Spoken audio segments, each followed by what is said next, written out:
अरे मित्रांनो, आज आपण बनवणार आहे पुलाव। त्यासाठी लागणारे साहित्य बघूया।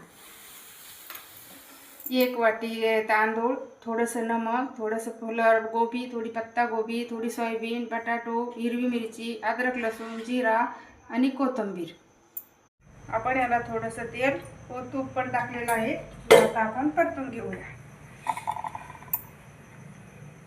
थोडेसे जिरे टाकूया, कांदा टाकूया,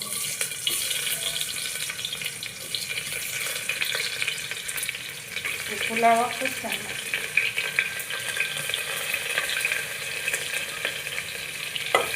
पण आता सर्व साहित्य तेलामध्ये परतून घेऊया। आपण त्यामध्ये तांदूळ टाकून घेऊया।